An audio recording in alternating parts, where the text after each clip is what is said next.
प्रणाम, नमस्कार, बहुत स्वागत है आपका उस कार्यक्रम में जिसका नाम है हे प्रभु आनंददाता।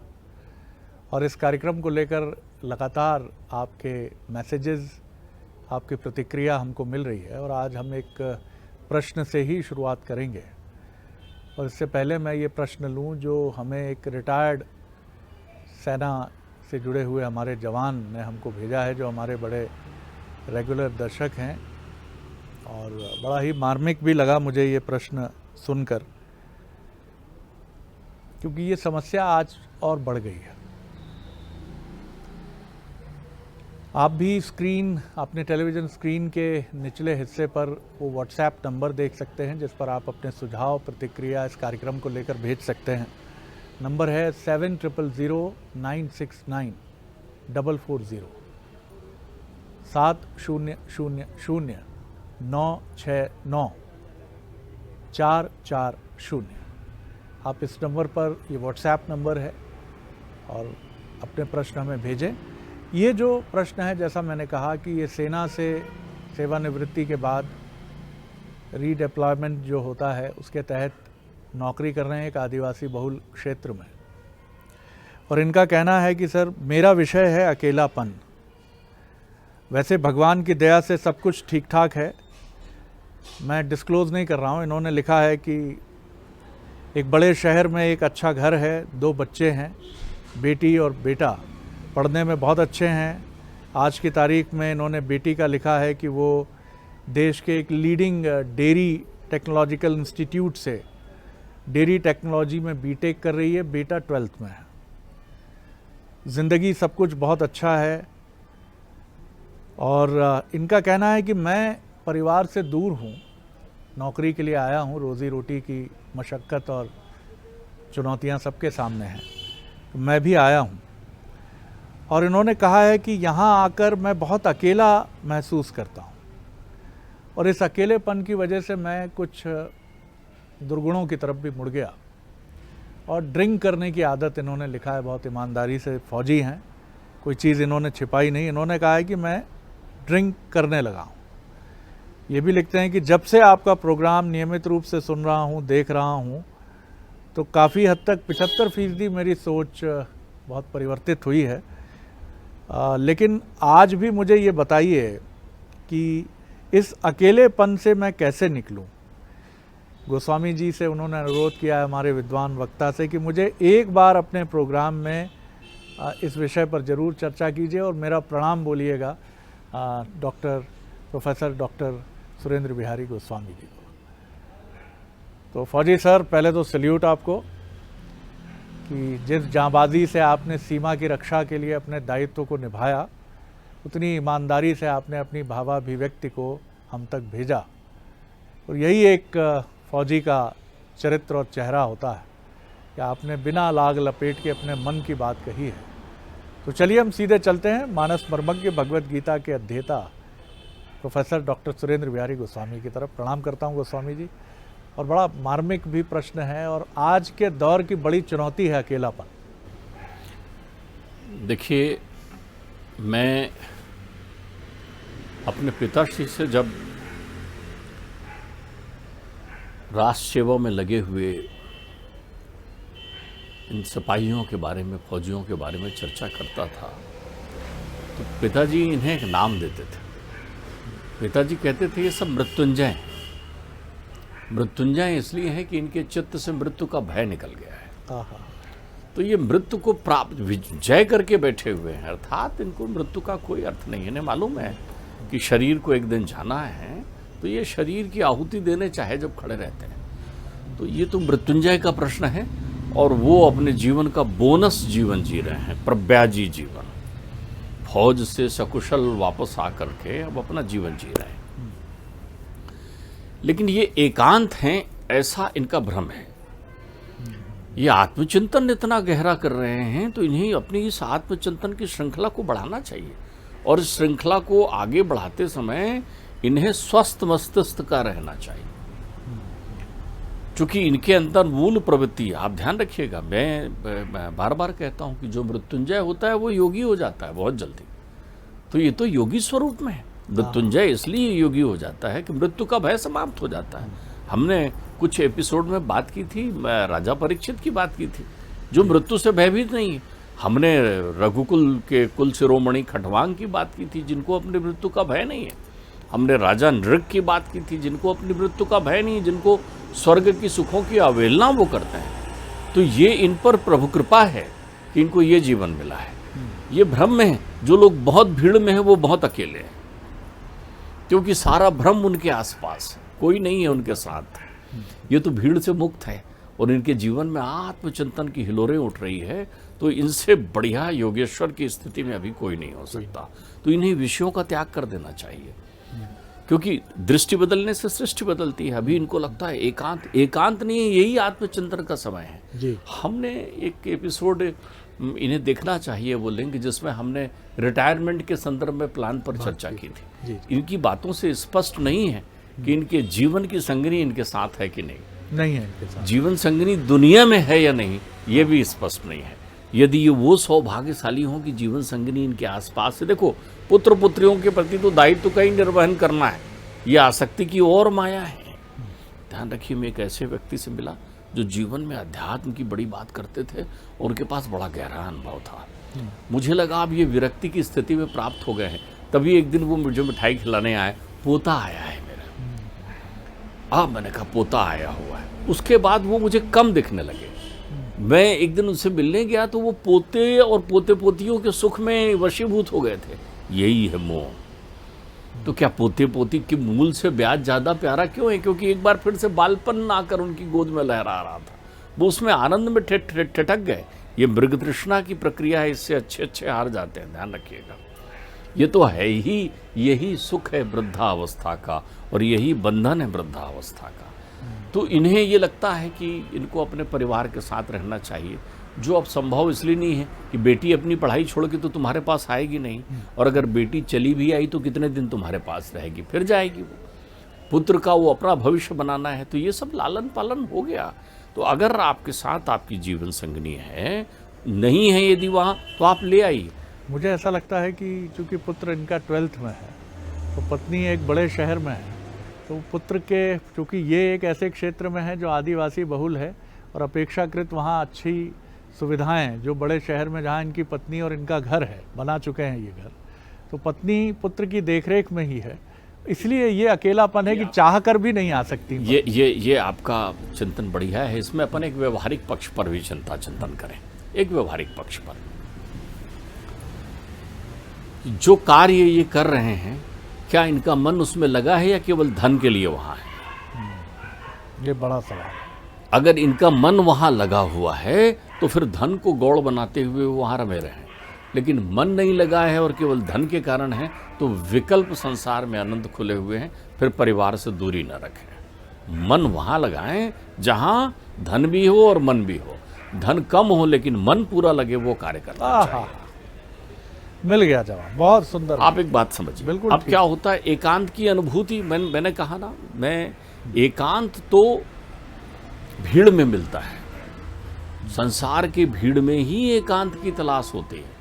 समाधि जब आपकी लग रही हो तो चारों ओर विषयों का शोर होना चाहिए, तब वो समाधि स्थायी लगेगी। बहुत सुंदर बात कही आप। चारों ओर विषयों का शोर हो, उत्तर मिल गया। इसलिए आप देखिए कि जितने लोग भी तपस्या कर रहे होते हैं, वहां आपने सुना होगा कि कामदेव पहुंचते हैं उनकी तपस्या भंग करने, अप्सराएं पहुंचती हैं उनकी तपस्या भंग करने।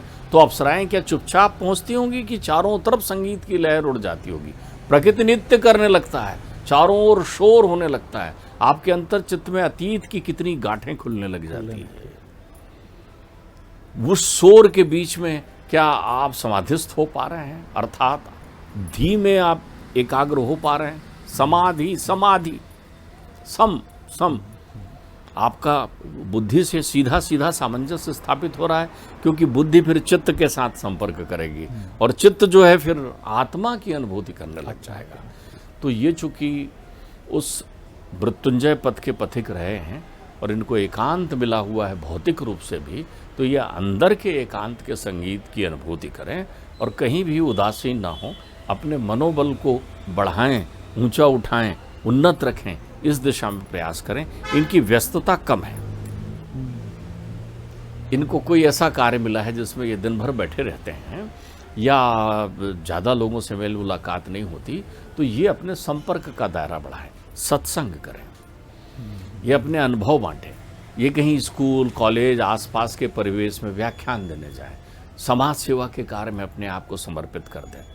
ये नाना प्रकार के जो लोग इधर उधर भटकते मिलते हैं उनके साथ अपने संबंध स्थापित करें, उनको जोड़ें, उनको समझाएं। तो इससे क्या होगा, इनकी सृजनशीलता में समय गुजरेगा।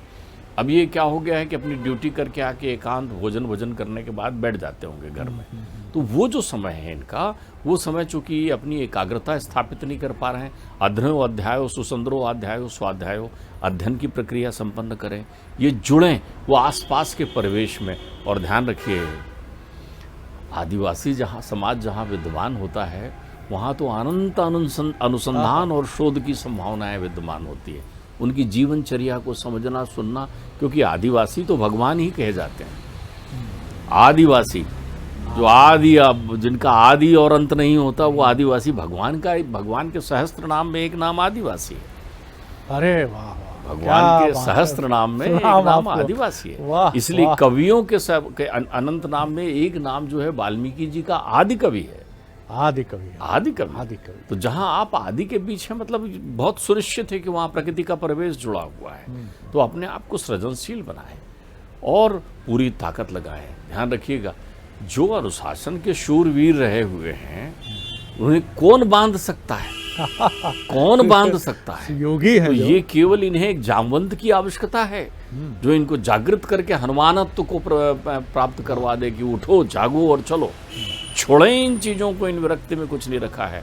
और अतीत की उन स्मृतियों के पीछे ना पड़ें जो चिंतन नहीं है, चिंता का स्वरूप ले लेती है। एकांत में चिंता से मुक्त रहें। अगर आप चिंता से मुक्त नहीं रह पा रहे हैं तो फिर एकांत में ना रहें, क्योंकि एकांत चिंतन के लिए है, चिंता के लिए नहीं है। ये बहुत सुंदर मंत्र है साहब, और उन सभी लोगों के लिए जो कोविड की दूसरी या तीसरी लहर में इस चुनौती से जूझे हैं और उनके लिए एकांत चिंता का विषय बन गया। ये उन लोगों के लिए है, जो उन युवाओं के लिए है जो कॉम्पिटिटिव एग्ज़ाम्स की लड़ाई लड़ रहे हैं। लड़ाई क्या, प्रतिस्पर्धा है। उस प्रतिस्पर्धा में वो भी चिंता में डूबे हैं, क्या होगा, पहला अटेम्प्ट हो गया, दूसरा हो गया, तीसरा भी हो गया, आखिरी बचा है। ये चिंता है, चिंतन नहीं है। विकल्प तो अनेकों हैं, जैसा कितना ही सुंदर बात कही गोस्वामी जी ने। एकांत चिंतन के लिए है, आत्मविश्लेषण के लिए। जी देखिए, एक और मैं यहाँ पर विशेष बात अपने संभाषण में कहना चाहूँगा। चिंता जो है, चिंता नाशात् प्रणश्यति। अगर आपको चिंता बढ़ रही है तो अगर इनके साथ चिंताओं का बोझ है तो ये तुरंत जहाँ है वहाँ से निकल लें, फिर तत्क्षण वो स्थान छोड़ दें। लेकिन यदि इनके साथ चिंतन की शक्ति है तो ये जितने ज़्यादा सृजनशील हो सकते हैं उतना ज़्यादा सृजनशील हो जाएं। दूसरा, इनको क्या है, मुझे ऐसा लगता है कि जब मनुष्य एकांत अनुभव करने लगता है ना, तब कहीं न कहीं वो दूसरों किसी की कार्यशैली के प्रति प्रतिकूल दृष्टिकोण रखने लगता है। इन्हें आसपास के परिवेश के कार्य संपादन का ढंग पसंद नहीं है, क्योंकि इनका ध्यान चला जाता है, देखो ये ऐसा कर रहा है, ये ऐसा कर रहा है, कहाँ मैं पड़ा हूँ, क्यों मैं पड़ा हूँ।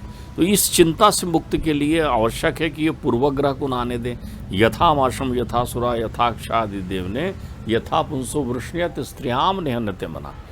देखिए, यहाँ हम मद्यपान छुड़ाओ अभियान के सदस्य के रूप में चर्चा करने नहीं बैठे हैं, ना मैं यहाँ ये चिंता करने बैठा हूँ कि मद्यपान उचित है कि अनुचित है। ये हमारे चिंतन का बिल्कुल विषय नहीं है, क्योंकि हम बहुत साफ कह चुके हैं, अपरुच भोजन पर रुच श्रृंगार। जो आपको रुचे, आपका शरीर खुद बता देगा कि आप किस प्रक्रिया में रहें। लेकिन मैं एक उदाहरण जरूर देना चाहूँगा। पिताश्री कहते थे कि एक बार मेरी दादी ने लोहे की कढ़ाई में कुछ सब्जी बनाई और बनाने के बाद में रखी हुई थी बना करके, तो मैंने सीधे लोहे की कढ़ाई से वो सब्जी उठा के खाने की कोशिश की। तो उन्होंने कहा, ये क्या करता है, ऐसा नहीं करते कभी भी। लोहे के बर्तनों में नहीं खाते, लोहे के बर्तनों में तो कैदी खाते हैं। तब जमाना घर घर वो स्टील के बर्तनों में पानी पीने और चलन का वो आ गया था। तो पिताजी उस पर टिप्पणी करते थे कि देखो लोहा घर घर पहुंच गया, हमारे यहाँ से कांसा पीतल तांबा इत्यादि इत्यादि विलुप्त हो गए। उसी तारतम्य में पिताजी एक दूसरा उदाहरण देते थे कि एक बार कोई संत मेरे यहाँ आए निकल रहे थे और मैंने बालपन में उनको अभद्रता करने की कोशिश की उनके साथ, तो मेरी दादी ने मुझे समझाया कि बेटे ऐसा नहीं करते, वो श्राप दे देते हैं। मैंने कहा क्या दे देते हैं? बोले शराब दे देते हैं, बोलचाल की भाषा में कहा।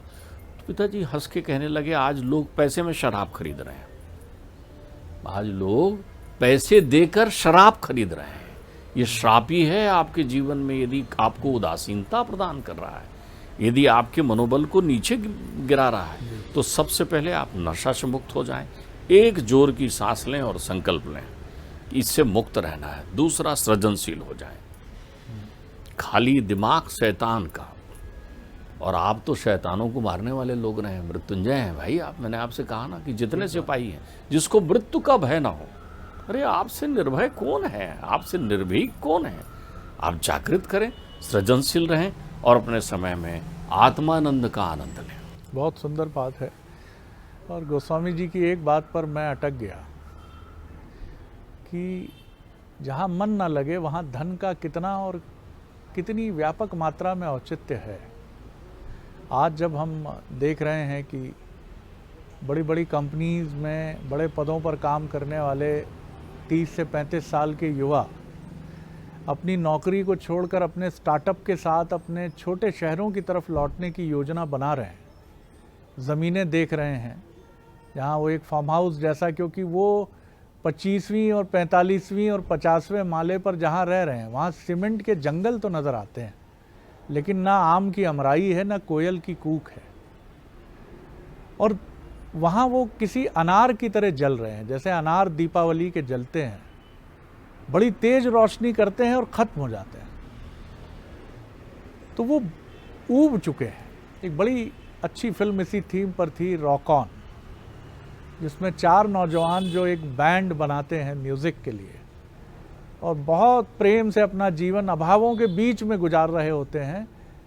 जैसी कि एक उम्र होती है, कुछ दिल टूटता है, पेरेंट्स के दबाव आते हैं और सब अपनी ज़िंदगी में धन की तरफ मुड़ते हैं मजबूरी में, लेकिन कोई भी सुखी नहीं होता, क्योंकि उस धन के बीच में गिटार की वो आवाज़, वो म्यूज़िक, कोई ड्रमर है, कोई गिटार बजा रहा है, कोई गीत लिखता है। और फिर जब वो जीवन के मध्य में पहुंचते हैं 40 के करीब, तो उनमें से एक व्यक्ति बीड़ा उठाता है कि चलो हम फिर क्यों ना जुड़े। उनकी पत्नियां हतप्रभ हो जाती हैं कि ये क्या हुआ। जो आदमी एक मशीन की तरह काम कर रहा था, महंगी गाड़ी में बैठता था, महंगे बंगले में रहता था, उसकी ज़िंदगी नहीं लगती थी, लेकिन उसमें आते ही थक गया हूँ, सोना चाहूँगा खाना खा के, सुबह जल्दी जाना है, बोर्ड मीटिंग है। लेकिन जैसे ही वो चारों इकट्ठा होते हैं, जीवन फिर बदल जाता है। तो क्या हमने कुछ ऐसा कर लिया जहाँ मन न लगे? कोशिश करिए इतना धन मिल जाए कि जीवन चले। गोस्वामी देखिए, एक बात और है, इन्होंने एक और अच्छी दर्शन की बात कही है। इनको अकेलापन लगता है, तो मैं भी सोच में पड़ गया था कि अकेला कौन नहीं, अकेला कौन नहीं है। देखिए, हम आए भी अकेले हैं, हमें जाना भी अकेला है। तो जब हम अकेले ही हैं तो इसमें पन क्या होता है? पन इसमें नहीं होता, जब कोई जुड़ जाता है तब पन आता है हमारे जीवन में। तो आप ध्यान रखिए, अकेला कोई नहीं है संसार की सारी प्रक्रियाओं में रमते हुए। और मुझे ये लगता है कि मनुष्य जब ये सोचे कि मैं अकेले हूँ, तो उसे अपनी परछाई को देख लेना चाहिए, क्योंकि छाया तपो ब्रह्मविदो वदंती। ये जो परछाई है, ये वो है, प्रकाश जो है उसके साथ हमेशा खड़ा हुआ है। और परमात्मा उसी समय तुम्हारे पास होता है जब तुम्हें लगता है कोई तुम्हें नहीं देख रहा है, तब वो तुम्हें देख रहा होता है। अब तो परमात्मा है, अब ज्ञात को विज्ञात से जुड़ जाना चाहिए। अब उनको वो सारी अनुभूतियों में देख लेना चाहिए कि जब गोली कान के बगल से निकली थी तब कौन था जो उससे सावधान कर रहा था। जब वो अपने घर पर बहुत दिनों बाद आया और परिवार में बच्चों का संघर्ष था, तो पत्नी को किसने संभाल रखा था? बच्चों को उस घड़ी में कौन देख रहा था? तो जो देख रहा था वो अब तेरे साथ है, और वो ये देख रहा है कि तू यहाँ रहकर अब क्या देख रहा है। बिल्कुल ठीक बात है। और अकेला कौन नहीं है। तो हमारा एक कार्यक्रम है बंसल न्यूज़ का, बोलो बोलो मुँह तो खोलो, युवाओं पर केंद्रित है। और कुछ यही बात उस कार्यक्रम में युवाओं पर केंद्रित इस पेशकश में एक बिटिया ने कही थी। उसने कहा, मेरे पिताजी पैरामिलिट्री फोर्स से रिटायर होने के बाद मुंबई में एक कंपनी में काम कर रहे हैं, और वो अक्सर कंप्लेंट करते हैं कि मैं बड़ा अकेला फील करता हूँ, बच्चे अपनी अपनी दुनिया में रम गए हैं। तो वो कह रही थी कि हम उनको सरप्राइज़ करने के लिए त्योहारों पर या नए साल के मौके पर अचानक पहुंच जाते हैं और वो हक्के बक्के प्रसन्नता में डूबकर हमारा चेहरा देखते रह जाते हैं। तो ये दायित्व परिवार का भी है कि अगर उनका मुखिया तथाकथित रूप से अकेलापन अनुभव कर रहा है तो उस अकेलेपन को दूर करने के लिए, चाहे वो बिटिया किसी लीडिंग डेयरी इंस्टीट्यूट में बीटेक कर रही हो या 12th वाला बालक भी अब किशोरावस्था में कदम रख चुका है, और इनका पालन पोषण माता और पिता के रूप में करने वाली जीवन संगिनी पत्नी भी, जीवन में धन की महत्ता उतनी नहीं है जितनी हमने स्थापित कर रखी है। नहीं तो क्यों है अकेलापन? हर आदमी तो यही कहता है अकेलापन है। आप जाइए पूछिए, अगर सर्वे हो जाए, नार्को टेस्ट हो जाए, तो दुनिया के कितने लोग हैं जो कहें मैं प्रसन्नता से भरा हुआ हूं। यही बात है कि जब आप अपने पर नियंत्रण खोते हैं, चाहे किसी नशे की वजह से या पीड़ा की वजह से, तो आप अपने प्रियजन से या संसार से क्या कहते हैं? बहुत अकेला हूं मैं। लोग सोचते हैं बहुत खुश हूं मैं। तो अकेले तो हम सभी हैं, लेकिन इस अकेलेपन की चिंता ने हमें अकेला बना दिया। अगर ये अकेलापन चिंतन की तरफ बढ़ जाए फौजी सर, तब तो आप बादशाह होंगे सर। एक किताब लिखिए, काम शुरू करिए अभी से। जहाँ भी आपकी तैनाती रही हो, कारगिल में, लेह में, लद्दाख में, कश्मीर में, उनके अनुभव को लिख डालिए। पढ़ेंगे, हम लोग पढ़ेंगे, और आप कहेंगे तो बंसल न्यूज़ जिम्मेदारी उठाएगा उसको छपवाने की। आप बिल्कुल चिंता मत करिए सर, हम सब आपके साथ खड़े हैं, आपको प्रणाम कर रहे हैं, नमस्कार कर रहे हैं, और हम बिल्कुल ये महसूस कर रहे हैं कि जो व्यक्ति मृत्युंजयी है, जिसने मृत्यु पर विजय प्राप्त की है, वो अकेलापन उसका क्या कर लेगा सर। तो मस्त रहिए, खूब ज़बरदस्त रहिए, तंदुरुस्त रहिए और चिंता छोड़ दीजिए। बहुत धन्यवाद करता हूँ प्रोफेसर गोस्वामी, आनंद आ गया। अगले एपिसोड में एक और विषय लेकर आपसे फिर मिलेंगे। अनुमति दीजिए। नमस्कार।